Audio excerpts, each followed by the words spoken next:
A paz do Senhor, irmãos, mais uma vez eu gostaria aqui de compartilhar uma palavra com vocês, que se encontra no livro de Neemias, no capítulo 2, amém? Que diz assim: Sucedeu, pois, no mês de Nisan, no ano 20º do rei Artaxerxes, que estava posto o vinho diante dele, e eu tomei o vinho e o dei ao rei, porém nunca antes estivera triste diante dele.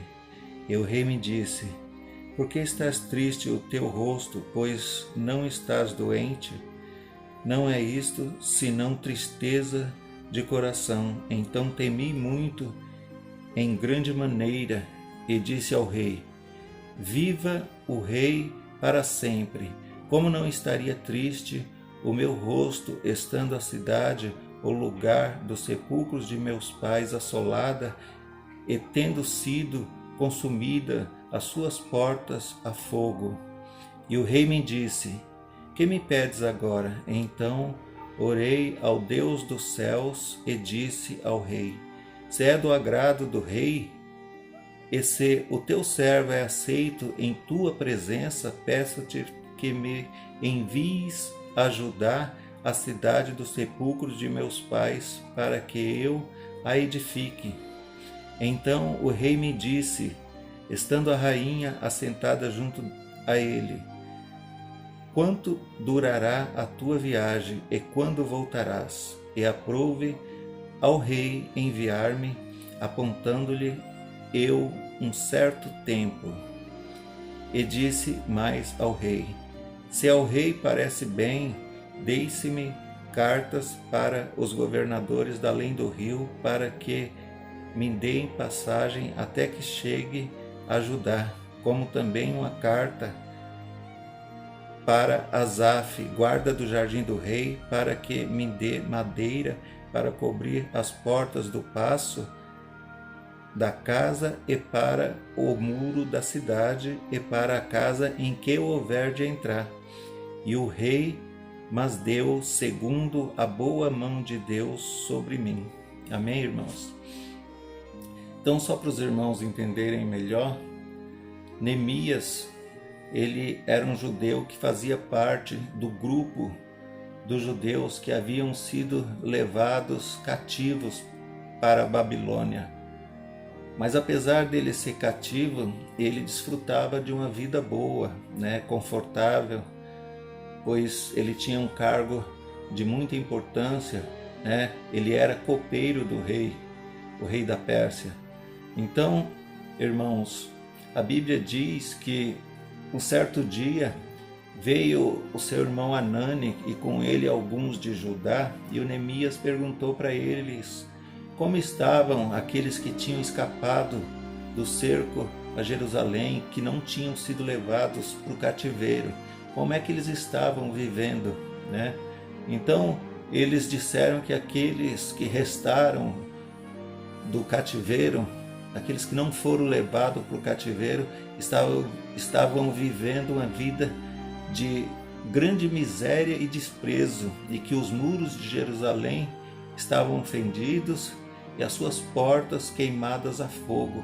Então, quando o Neemias ouviu, esse relato, a Bíblia diz que ele se entristeceu muito, que ele se assentou e se lamentou e chorou por muitos dias e esteve orando e jejuando ao Deus dos céus. E por que, irmãos, que ele fez isso? Porque ele era uma pessoa que ele se compadecia, do seu povo, do seu irmão. Ele amava o seu povo, ele amava a sua terra, Ele não era uma pessoa egoísta, porque, como eu disse, ele, apesar de ser cativo, ele estava tendo uma vida boa, uma vida confortável, ele tinha um cargo muito importante. Então, naquele momento, igreja, ele podia simplesmente não se importar, Mas ele não era egoísta, Ele podia não se importar porque ele estava bem, mas aquela situação tocou no coração dele e fez com que ele se entristecesse muito, fez com que ele chorasse muito e se lamentasse muito com tudo aquilo que ele ficou sabendo acerca do povo de Judá, né, de Jerusalém. Então, irmãos, eu queria dizer uma coisa aqui antes. Muitas vezes as pessoas elas querem fazer uma obra, realizar uma grande obra, como Neemias também. Outros simplesmente buscam a restauração da sua família, do seu casamento. Outros querem a restauração da sua saúde, né? Outros estão com a vida profissional, financeira arruinada. Então essas pessoas elas se revoltam, né, contra essa situação, né? E é normal isso, a pessoa tem que se revoltar mesmo, mas o problema é que muitas vezes a pessoa ela quer resolver tudo com a sua própria mão, né? Tudo conforme a força do seu braço, conforme o desejo do seu coração, e elas se esquecem de uma coisa, de buscar a Deus, de colocar Deus em primeiro lugar na sua vida. Então, por conta disso, irmãos, essas pessoas elas passam a vida muitas vezes sofrendo como quem dá murro em ponta de faca, ou seja, ela passa a vida se sangrando, se machucando mais ainda com essa situação, porque por mais que elas se esforcem, por mais que elas lutem, elas não têm êxito naquilo que elas fazem, naquilo que elas buscam, né? Então termina acumulando mais dor, mais sofrimento, frustração, derrota, né? Então, irmãos, a palavra de Deus, ela foi escrita para nos dar direção para nossas vidas, para nos ensinar. Aqui no livro de Romanos, no capítulo 15 e o versículo 4, olha só o que diz: porque tudo que dantes foi escrito para nosso ensino foi escrito, para que, pela paciência e consolação das Escrituras, tenhamos esperança.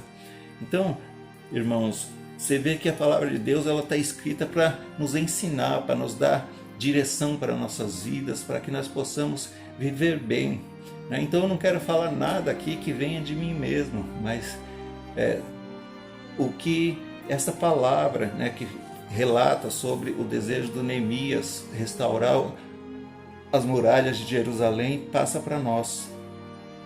Então, irmãos, nós podemos ver, se você for ler aqui no capítulo 1, né, do livro de Neemias, né, você vai ver que a oração dele, em todo tempo, ele ora, ele, como disse, ele teve muitos dias orando, jejuando, se consagrando, se lamentando, chorando diante de Deus. E se você for prestar atenção nas palavras da oração dele, em nenhum momento ele ficou se justificando, ele ficou tentando arrumar palavras diante de Deus. Ele simplesmente reconheceu, né, o pecado dele, do povo de Judá, da casa do pai dele. Ele disse: o povo de Judá pecou, e a casa de meu pai também e eu pecamos contra o Senhor. Nós transgredimos contra o Senhor, nós fomos negligentes, nós não guardamos os seus mandamentos, os seus estatutos, os seus juízos, nós fomos inconsequentes, né? Ou seja, ele reconheceu o seu pecado diante de Deus, né? Ele buscou a misericórdia de Deus, ele pediu perdão ao Senhor pelos seus pecados e também lembrou ao Senhor das palavras que ele falou a Moisés acerca do povo de Israel, né? Que é como uma promessa. Olha o que diz aqui no versículo 8 do capítulo 1, a partir do versículo 8, diz assim: lembra-te, pois, da palavra que ordenaste a Moisés teu servo, dizendo: vós transgredireis, e eu vos espalharei entre os povos, e vós vos convertereis a mim, e guardareis os meus mandamentos, e eu os farei então, ainda que os vossos rejeitados estejam no cabo do céu, de lá os ajuntarei e os trarei ao lugar que tenho escolhido para ali fazer habitar o meu nome. Estes ainda são teus servos e o teu povo que resgataste com a tua grande força e com a tua mão forte. Ah, Senhor, Estejam, pois, atentos os teus ouvidos à oração do teu servo e à oração dos teus servos que desejam temer o teu nome, e faze prosperar hoje o teu servo, e dá-lhe graça perante este homem. Que homem é este? O rei da Pérsia, o rei Artaxerxes. Então era eu copeiro do rei. Então, irmãos, nós podemos ver aqui que antes dele iniciar essa obra, antes de qualquer coisa, ele foi buscar refazer a aliança dele com Deus. Ele foi buscar a restauração da sua vida espiritual, porque ele entendia que sem a bênção de Deus ele não teria condição de realizar obra nenhuma, ele não teria condição de fazer nada. Então você vê aqui que ele pede para Deus, né, fazer ele prosperar, né, nessa obra, e dar-lhe graça perante este homem. Ou seja, ele pediu para Deus que tocasse no coração daquele rei para que ele lhe concedesse não só a permissão de voltar a Jerusalém para reconstruir os muros, mas tudo aquilo que fosse necessário para realizar essa obra. Por quê? Porque ele entendia, né, que ele dependia de Deus, que ele precisava da bênção de Deus. O rei não concedeu a ele a permissão de voltar a Jerusalém e tudo mais que ele precisava para realizar essa obra simplesmente porque o rei gostava dele. Não, tudo isso aconteceu porque, como diz na palavra, a boa mão de Deus estava sobre Neemias. Então foi Deus que tocou no coração do rei, né, dando para fazer com que ele desse a permissão a Neemias de voltar a Jerusalém e lhe concedesse tudo que fosse necessário para realizar aquela obra.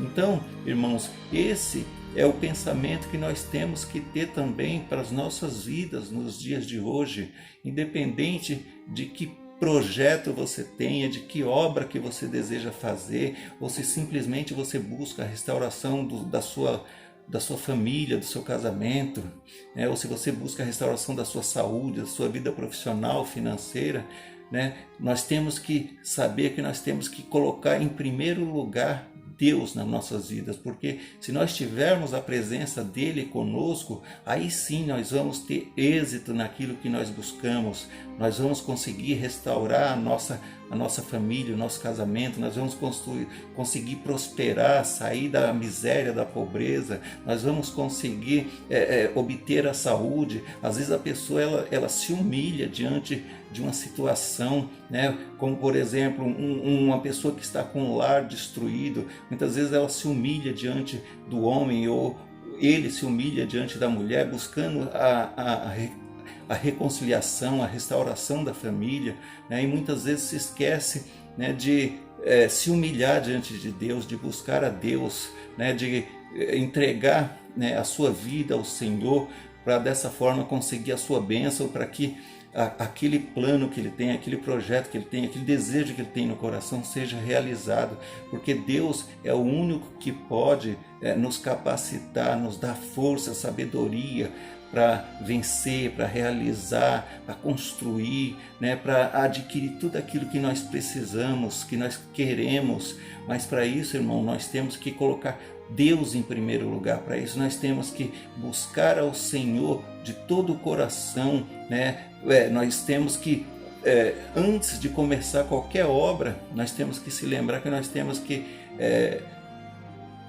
buscar restaurar a nossa vida espiritual. Ou seja, nós temos que pensar em renovar a nossa aliança com Deus. Nós temos que